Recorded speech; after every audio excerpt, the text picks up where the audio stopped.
Husgahan na natin ang kanyang luto.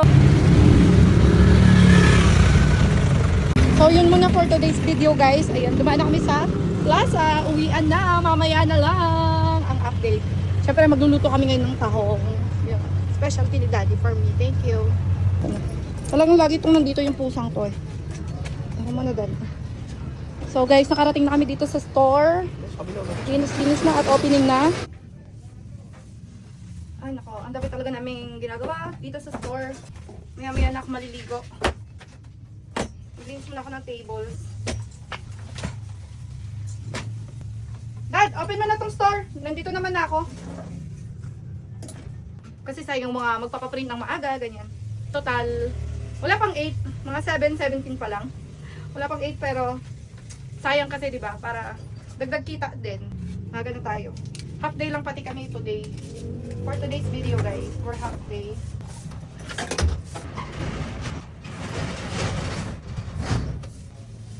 Grabe ka po?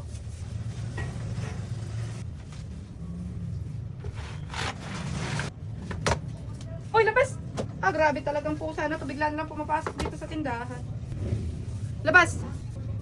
So sa umaga guys, ayan. Balis muna si husband. Pag umaga, ganyan ginagawa.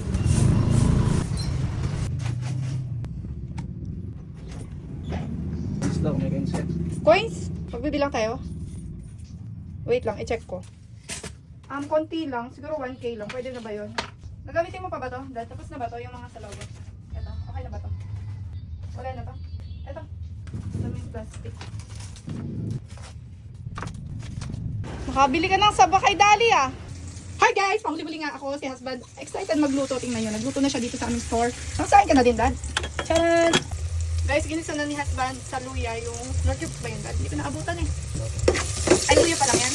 At syempre guys, sinugasan na kami husband itong tahong. Excited na akong humigit ng masarap na sabaw. At hindi ko rin guys abutan na ilagay niya na yung bawang. Ayun guys. Kamatis and sibuyas.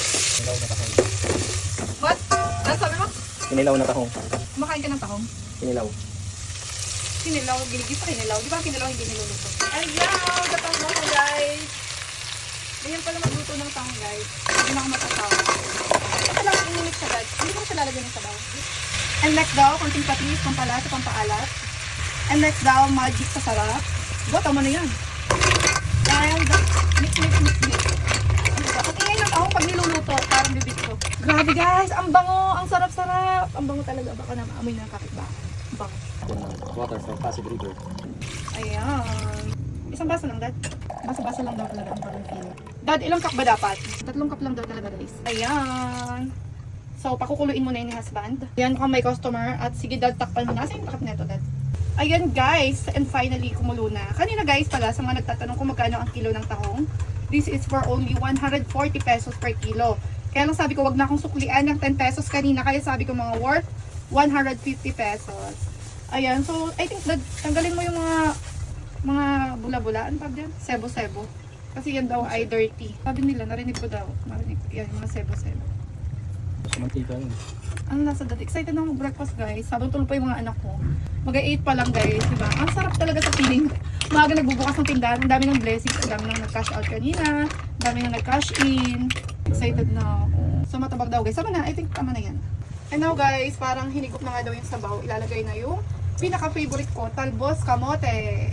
Ayan. Sige, mix over ko. Ay, ang sarap. Sabay natatakam na ako. Hindi ko na mapigilan ng sarili ko. Tingnan na natin guys. I'm so excited. Ayan na guys. Ang sarap-sarap na. Dad, isang bowl sa akin natin guys. Hi everybody! So nakaluto na nga si husband. At eto na. Husgahan na natin ang kanyang luto. Look at this. Super hot. Sobrang hot.